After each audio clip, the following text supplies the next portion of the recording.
नमस्ते दोस्तों, सनातनी धर्म कथा में आप सभी का एक बार फिर से स्वागत है। तो चलिए जानते हैं भगवान श्री कृष्ण की भागवत गीता की अमृत वाणी को। फिर एक शरीर को छोड़कर दूसरे शरीर तथा स्थान पर कैसे जाएगा, जबकि अभिव्यक्त का ना कोई स्थान, ना कोई प्राणी, ना कोई स्थिति और ना कोई अवस्था है। इसका समाधान इस प्रकार है कि आत्मा का पुराने शरीर को छोड़कर नए शरीर में प्रवेश केवल साधारण मनुष्यों को समझाने के संदर्भ में किया गया है। वास्तव में पुराने शरीर में भी आत्मा होता है और नए शरीर में भी वही अविभाज्य आत्मा विराजता है, क्योंकि यह सदा और सर्वत्र है।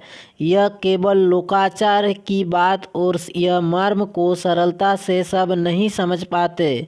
लोग आत्मा को मानते तो है, जानते नहीं। यह सूक्ष्म एवं गंभीर विषय है। यह इसी प्रकार के हैं जैसे मनुष्य बचपन से युवा होने पर कहता है कि मैं युवा हो गया, परंतु युवा तो उसका शरीर ही होता है, वह नहीं। उसी प्रकार पुराना शरीर मरता है, मनुष्य देही जीव आत्मा नहीं। मृत्यु होने पर पुराना स्थूल शरीर मरता है, सूक्ष्म नहीं। आत्मा सूक्ष्म में भी रहता है, क्योंकि वह सर्वत्र है।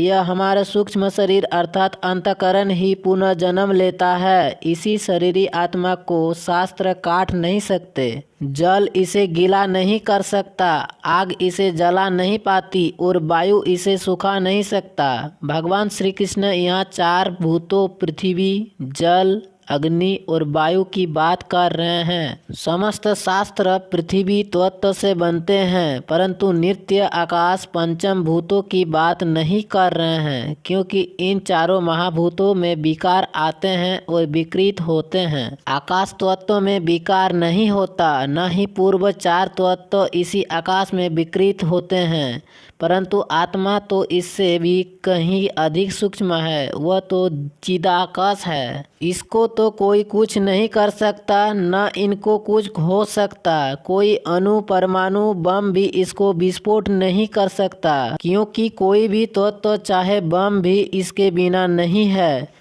इस आत्मा को काटा नहीं जा सकता, न जलाया जा सकता, न गीला किया जा सकता, न सुखाया जा सकता है, न नृत्य किया जा सकता है। सर्वत्र गमनशील, अचल और सनातन है। यह अमूर्ति है, अतः काटाया, जलाया, भिगोया और सुखाया नहीं जा सकता। नृत्य है अर्थात यह न कभी घटता है और न कभी बढ़ता है, ना बूढ़ा होता है ना नया होता है। मरने का तो प्रश्न ही नहीं उठता। यह तो परिपूर्ण है। यह किसी से कुछ नहीं लेता, क्योंकि अवशिष्ट कुछ भी इसके बिना नहीं हो सकता। यह आत्मा अजनामा है, स्थित है, अवचलित है, क्योंकि यह सर्वत्र है। कोई भी जीव इसके बिना नहीं है, परंतु आश्चर्य यह है कि यह आत्मा सर्वव्यापी होते हुए भी तथा हर प्राणी में विराजमान होने पर भी बड़ा दुष्प्राय विषय है। बड़े से बड़े विद्वान भी इसको नहीं जानता। अतः इस आत्मा के बिना कोई भूत अथवा तत्व नहीं है, न हो सकता है। परंतु यह पृथ्वी में रहते हुए भी पृथ्वी से पृथक है। इसी प्रकार जल,